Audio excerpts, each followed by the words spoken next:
datang membawa Islam ke tanah Nusantara, di mana waktu itu tanah Nusantara adalah tanah yang bukan tanah sembarangan. Kalau di Yaman ada Hadramaut, ya mungkin di sini juga Hadramaut. Hadir mati kalau di sini. Kenapa? Negara terkuat di dunia namanya Majapahit. Sampai bisa bayangkan, Islam datang saat negara ini, Nusantara ini kuat-kuatnya sebagai sebuah bangsa, punya Singosari, mampu menaklukkan Mongolia, di mana Mongolia adalah negara adikuasa dunia yang mampu menaklukkan Arab, mampu menaklukkan Eropa, bahkan mampu menaklukkan Cina. Datang ke Nusantara, dihantam sama pasukan dari Kertanegara, ludes di tanah ini. Sekali-sekalinya Mongolia hancur di tanah ini, tanah Nusantara. Makanya sampean jangan heran, bangsa ini ketika Islam datang bangsa kuat. Dan sampai hari ini kalau sampean orang yang belajar, mahasiswa mestinya tahu bahwa bangsa ini punya sebuah kekuatan yang mungkin tidak pernah terbayangkan oleh generasi hari ini. Dari segala sisi, anak-anak muda paling suka cerita. Anak-anak sekarang paling suka cerita. Cerita apa yang tidak sama dan dimiliki oleh bangsa ini? Orang Eropa punya cerita tentang Cinderella. Orang Indonesia punya cerita tentang bawang putih, bawang merah. Orang Eropa punya cerita Romeo Juliet. Orang Indonesia punya cerita Ande-Ande Luma. Orang sana punya cerita tentang Samson. Kita di Nusantara punya cerita si pahit lidah. Kita punya cerita Bantung Bondowoso. Orang sana punya cerita yang namanya cerita apa ini? Kura-kura ninja. Kita punya cerita yang sama, Kancil Nyolong di. Kita punya banyak sama. Loh, jangan salah, kita ini bangsa yang punya segalanya. Dalam sisi bahasa, mana ada bangsa yang punya bahasa sevariatif bangsa Indonesia. Orang Arab bilang rus, orang Inggris bilang rice, orang Jawa kalau masih di sawah namanya padi, kalau sudah panen namanya gabah, kalau sudah digiling namanya kalau gilingnya cuil-cuil namanya menir, buntel daun namanya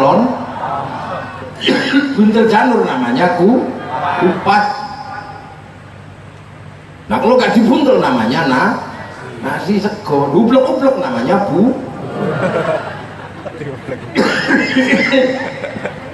lupa ngangkat silite gosong jenenge ayo orang kepangan garing namanya sana cuman rice terus gitu beb. Di Arab bahasa orang jatuh itu sakoto. Kalau orang sini lihat dulu jatuhnya. Kalau ke depan geplak, mengguri gep, mereka gem, baru back itu jatuh di.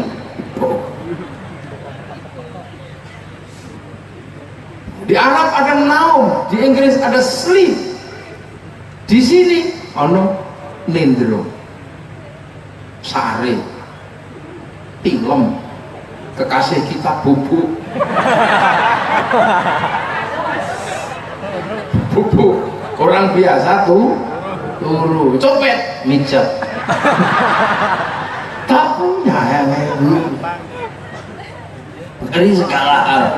Sana punya piramid, sini punya Borobudur, lengkap. Sekarang kalau dilihat dari sisi persenjataan, bangsa yang hari ini paling kuat adalah bangsa yang menguasai logam. Bangsa yang menguasai logam terbaik hari ini bisa diklasifikasi dalam beberapa negara. Ada Jerman, ada Amerika, ada Jepang. Tapi sampai hari ini seluruh dunia tidak ada yang bisa memecahkan rumus keris dari Indonesia. Kenapa? Karena Inti keris itu adalah logam bintang yang meleleh di suhu 15.000 derajat. Sementara perusahaan logam dunia hari ini hanya mampu mengangkat suhu sampai di 7.000 karena reaktornya tidak sanggup mengangkat di atas 7.000. Nah terus api apa? Makanya kalau dilihat dari alat musiknya, Nusantara lebih maju. Di Arab alat musiknya terbuat dari kayu, namanya duf atau terbang, dan kulit kambing. Kayu tinggal nebang, kulit kambing tinggal motong. Eropa punya alat musik namanya gitar atau aitara, terbuat dari kayu dan tali. Membuatnya tidak susah, kayu tinggal motong, tali tinggal memilin-milin. Tapi Nusantara punya alat musik namanya gamelan, terbuat dari logam. Hanya bangsa yang menguasai ilmu pertambangan yang maju dan penguasaan metalurgi yang mapan mampu membuat alat musik dari logam. Makanya kita akhir-akhir ini apa aja, terutama generasi milenial ini paling pinter sekarang olok-olok bangsa ini, seolah bangsa ini apapun yang dimiliki adalah buruk. Kenapa? Yang modern mengatakan bangsa ini tidak sesuai dengan Eropa, dan yang belajar agama bangsa ini tidak sesuai dengan Islam. Lah ini yang masalah. Padahal kalau sampean pengen tahu betapa para ulama, para wali dulu berjuang mati-matian bagaimana bangsa ini mengenal Islam. Dan Islam tidak akan pernah bisa masuk kalau para wali itu dikit-dikit haram, dikit-dikit itu syirik, dikit-dikit bid'ah. Tidak akan masuk. Karena apa? Waktu itu semuanya haram. Lihat perempuan, semuanya haram karena perempuan atasnya tidak dikasih baju. Kalau dikit-dikit haram, ada jadi orang. Makanannya masih haram. Makanya kadang itu kita ini orang lain membanggakan bangsa ini. Gus Dur sakit, stroke 8 kali, nggak mati.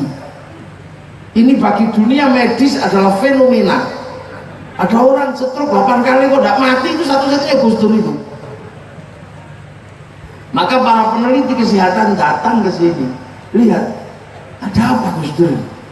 Ternyata orang sana baru kaget, ternyata Gus Dur itu setiap pagi cuman minum air yang ditiup, gitu. Nah orang sana bilang itu air diapakan? Nah itulah cara santri memberikan pengobatan kepada kiainya. Cukup tiup, yang ditiupkan apa? Doa kesehatan. Masa doa kesehatan bisa dititipkan di air? Bisa. Jangankan doa, sampean bikin kaset dititipi suara aja bisa kok. Loh, kaset itu dititipi suara bisa, rekamlah suara. Wah kaki, nanti keluar dia. Wah kaki. Gila ya. Dan yang ngajarkan seperti itu siapa? Rasulullah. Para sahabat itu paling senang membawa makanan kepada Rasulullah untuk didoakan. Nanti Rasulullah berdoa, Allahumma barik lana fi ma razaqtana wa qina adzabannar. Habis itu dimakan lagi sama sahabat. Kenapa? Karena doa Rasulullah akan tersimpan di dalam makanan. Nah itu namanya doa barokah. Maka makanan yang dikasih doa barokah namanya berkat. Orang sekarang tidak percaya. Apa itu kan masakannya sendiri, cuma didoakan aja kok tiba-tiba jadi barokah. Le, kamu nggak ngerti. Barangnya sih sama, tapi setelah didoakan nilainya berubah. Contohnya apa ada? Ada. Apa? Laki-laki dan perempuan. Jalanlah kalian berdua ke AUA. Di dalam KUA cukup didoakan apa? Barokallahu laka setelah angkah tuka wa zawaj tuka. Setelah itu keluar dari KUA, barangnya masih sama enggak? Ya masih. Celananya sama. Tai lalatnya sama. Tapi setelah dari KUA nilainya berubah menjadi suami istri. Sebelumnya megang berdosa, setelah keluar karena nilainya berubah jilid ganja Jangan. Nah ya. Lo itu nyawa bokongnya paha. Lo ini sampai melotrono katoke paha. Lo itu barangnya masih sama, nilainya berubah. Lo itu makanya sampean kalau ada maulid gini jangan begitu, bawa makanan kalau maulid. Makanya nenek-nenek moyang kita dulu setiap ada maulid yang didulukan membawakan makanan, taruh di sini, maka besok undip ini kalau bisa tengah-tengahnya ini kasih makanan yang enak-enak. Lu kasih makanan yang enak-enak. Makanya nenek moyang kita, sahabat dulu kalau ada maulid yang didulukan apa? Makanan, taruh di tengah-tengah itu.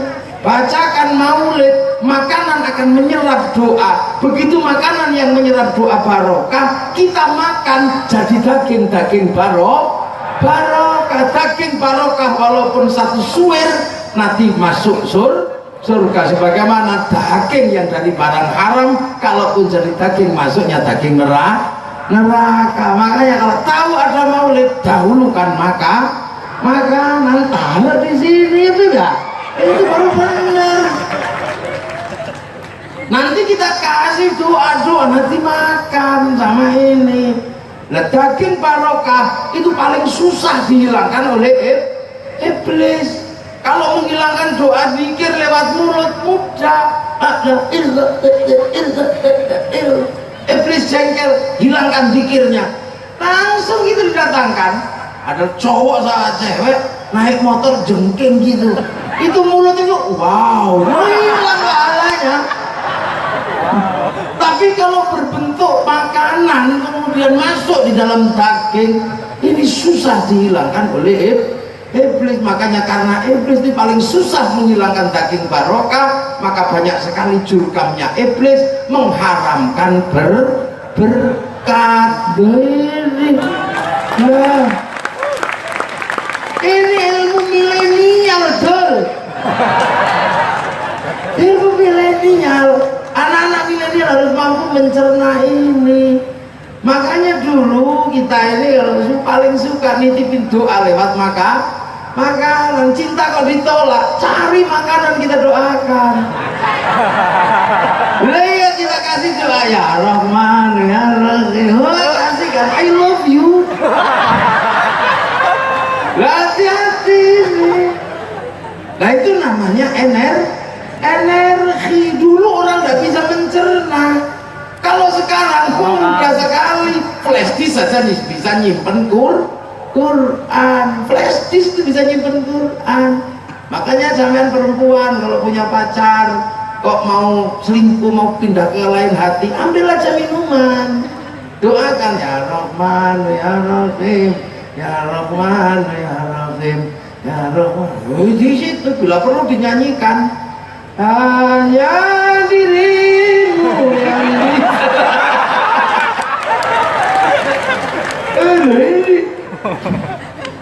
Lah itu caranya. Lah ini yang orang-orang muda nggak tahu. Makanya kalau ada maulid besok, beli sendiri makanan, taruh di sini, tungguin gitu. Nanti begitu habis selesai doa maulid, ambil terus dimakan. Ketitipan daging barokah. Makanya mau syuk, mau ruqyah, biasanya lewat minuman atau makan, kasih minum, masuk ke dalam seluruh aliran darah, jinnya pergi. Nah itu loh.